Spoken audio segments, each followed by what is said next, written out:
Así son los directores, todo así.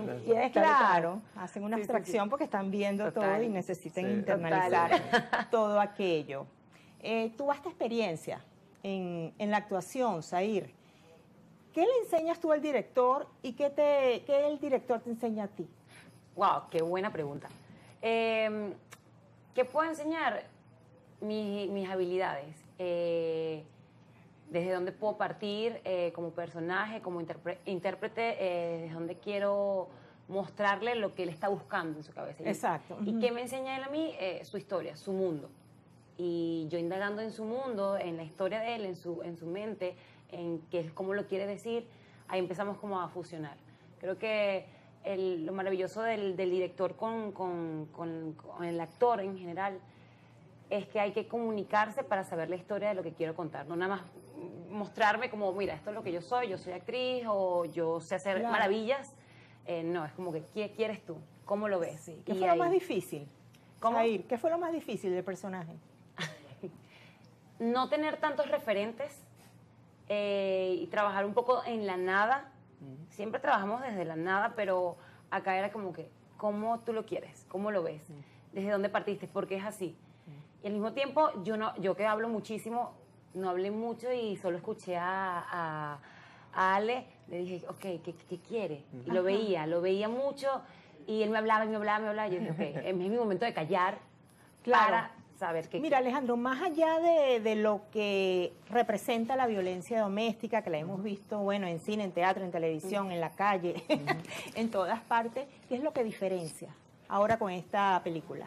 Bueno, yo creo que lo que hace particular a Fragmentos es que es como una mezcla de cosas. Es decir, la película habla de muchas cosas. Realmente la violencia doméstica solo es algo, no voy a decir secundario, pero es algo que está ahí, en ese cúmulo de cosas, porque la película habla de todo tipo de cosas.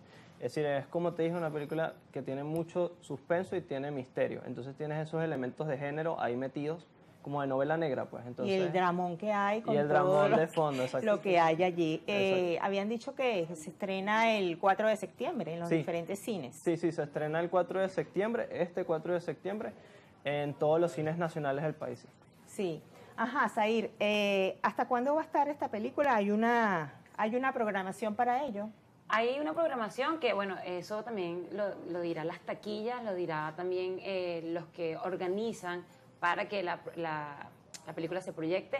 Hay un cierto tiempo que no lo sabemos nosotros, es como vaya. Claro, pero eso no son convenios que se hacen con los cines. Sí, claro, pero depende de cómo te vaya en taquilla o qué tan importante esté rodando la película y si al público le gusta y si está creciendo.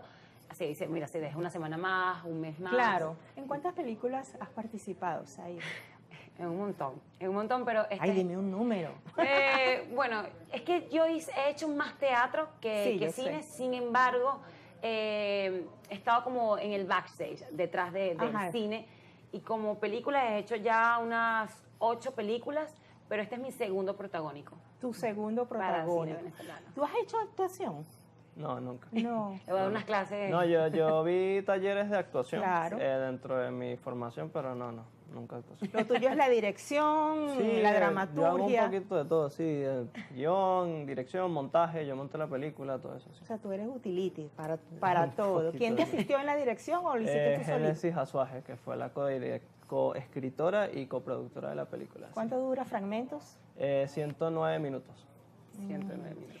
Así como le pregunté a Zair qué fue lo más difícil para interpretar el personaje, para construir lo que fue, ¿qué es lo más difícil para ti cuando empezaste a escribir y también cuando la llevaste a este largometraje?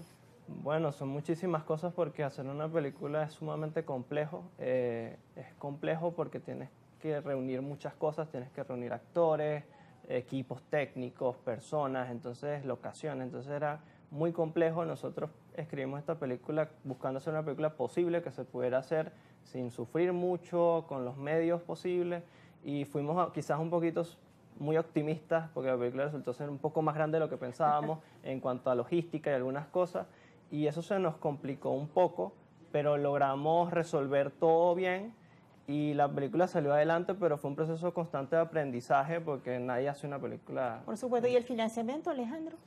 Lo financiamos todos nosotros mismos, sí. Ustedes mismos, de su Sí. propio bolsillo. ¿Pero Sí, qué pasó Génesis allí? y yo. ¿Se le cerraron esas puertas o era la No. intención de cada uno hacer la película No, con su presupuesto? Realmente, como te mencioné, nosotros queríamos hacer una película posible y nosotros pensamos en muchas puertas de patrocinio y financiamiento, lo intentamos. Algunas se abrieron, otras se cerraron, como tú dices, pero no queríamos que eso nos detuviera de poder hacer el proyecto o tener que estar esperando eternamente por hacerlo y que no se materializara. Entonces dijimos, vamos a hacerlo así. Y en algunos momentos sufrimos un poco, en especial en el inicio del rodaje, pero luego supimos encaminarlo bien y sí, ahí invertimos bastante. Sí. ¿Dónde se hizo la película, las locaciones? Las locaciones principalmente son en Sabana Grande, Plaza Venezuela. Mucha de la parte de la película ocurren en lo que llaman interiores, que son sets y apartamentos y así. Un bar también, una lunchería, es decir, hubo como varios espacios que utilizamos. El Junquito. En el Junquito, exacto, también, que eso fue un tema Claro, zoológico. todo en la zona capital Sí, todo es en Caracas. Sí. del país. Ajá, ahora vamos a referirnos sobre todo contigo, Alejandro, porque eres muy joven y me imagino que estás ducho en las películas que te antecedieron, de todo, ¿no? La pasada generación, la anterior. Si tú tuvieras que decir las semejanzas y las diferencias entre esas películas y las de hoy, ¿cuáles serían? Pero te refieres a las novelas negras, a lo que hicimos como nosotros. Lo que sea. El cine nacional antes y el cine nacional hoy. Ah, bueno, ha habido una transformación increíble porque yo siento que, es decir, las películas que han venido haciéndose como del 2015 hasta ahora, son películas que son muy humanas, sumamente humanas. Es decir, son películas que no tanto hablan de la realidad, sino que hablan de las personas que viven en ella, la examinan, y es un cine que ha logrado llegar muy lejos, no solo en festivales, sino a distintas audiencias a nivel global. Entonces, todo un cine muy diverso. Realmente. Claro, pero cuando dices humano, eso significa que las anteriores, las de hace 30 años, no son No, humanas. no tanto eso, sino que eran películas que tenían otra intención, yo creo, tenían como otra proyección. Si tú ves en los 2000, había muchas películas que querían ser películas de género, querían ser películas mucho más grandes. Son muy buenas películas, pero su intención era más, tú sabes, como llegar a esos grandes públicos y hacer grandes producciones, mientras que estas otras películas son como mucho más íntimas. Es como una diferencia, es decir, tienes como La Hora Cero, que La Hora Cero es una tremenda película, o Papita Manito Tostón, pero tú las ves y son películas grandes, son muy grandes. Sí. Y estas películas que yo digo son muy chiquitas. ¿Y tú, Zair, qué diferencias y semejanzas ves en el cine nacional? Sí, tenemos un abanico de posibilidades y de géneros en el cine venezolano, y también hemos como transformado a lo que era o lo que hemos visto, que nada más hablamos de la violencia en los barrios nada más. Ahorita es como más privado, que pasa en una casa con una madre y una hija solas, o un padre que tiene que trabajar y está buscando una familia. O sea, nos vamos más por lo humano. Cuando habla Ale de eso es lo real, lo que a veces, no es que no sea real, Papita Manito Tostón, que vamos a poner como un ejemplo, Exacto. pero estamos hablando como algo más natural, más del día a día. Acá a veces estamos como transformando y estamos viendo como una lupa que pasa en esa casa, Ajá. más íntimo.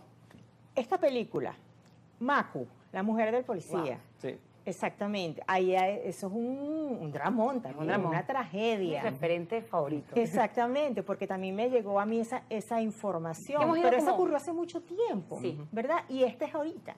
Entonces, que para mostrarle al televidente cuál sería esa diferencia y cuál sería esa semejanza. ¿Quieres decirlo tú? Bueno, yo creo que realmente no hay tantas diferencias. Yo creo que es una evolución natural y ya está, porque yo siento que muchos conflictos siguen pasando y muchos conflictos han cambiado, pero realmente la sociedad venezolana es la sociedad venezolana. Es decir, yo siento que lo que hizo Macu era representar esos conflictos de ese momento, con los personajes de ese momento, con los medios técnicos que tenía Claro, Solveig claro. Hogenstein en ese No, pero eso es momento. apartando la tecnología, por supuesto, porque hay una diferencia enorme, ¿no? Pero es una evolución, creo que lingüística, de que ahora el cine lo vemos de otra manera a los jóvenes, a como lo veían ellos en su momento incluso. Y como tú dices, es decir, a pesar de que hay diferencias, en realidad hay muchas semejanzas, es decir, porque los temas son de nuestra sociedad. Pues. Lo que hemos es ampliado, digamos que los géneros y Exacto. desarrollar aún más las tramas. Exacto. Realmente creo que es lo que hemos modificado un poco. Sí. Alejandro, al momento de escribir no te diría que cuál es la técnica, ¿no? Pero qué es lo que te impulsó para crear los diálogos. Algo muy importante en cualquier género de televisión, de cine. Bueno, más que los diálogos, es decir, es como que toda la historia lo que me impulsó fue la realidad. Es decir, yo cuando suelo escribir me baso mucho en la realidad, en lo que la No, pero me gente... refiero a cómo concretaste los diálogos. Bueno, ese proceso sí eso sí es una pregunta difícil porque los diálogos a mí me vienen así de espontaneidad, es decir, más bien yo cuando escribo yo soy muy impulsivo en el sentido en que yo tengo como un tratamiento, como una cosa muy básica de 2 páginas, una página y yo simplemente voy escribiendo y salen cosas. Claro, y empieza la Entonces, musa ahí no es, a desatarse. En realidad algo muy que también curioso. ocurre con los actores, ¿no? Sí. Algo muy curioso que es lo que mencionó Zaira es que ella no habla tanto en la película en muchas partes y es curioso eso porque fue así, fue como que fueron saliendo. Claro, y momentos además en la mirada es muy importante en cine. Sí, porque yo puedo como decir lo que quiero hacer, pero realmente es como el trabajo mutuo. Sí. Mira, de verdad que ha sido un placer tenerlos aquí, a Zair Mora y también a Alejandro Rangel. Les deseo mucho éxito. gracias. A ti, Alejandro, que eres ya te iba a decir otra palabra, pero eres un chamito, eres un chamito de verdad, que sigas avanzando. Gracias, muchas porque el gracias. país merece nuevos talentos también, que está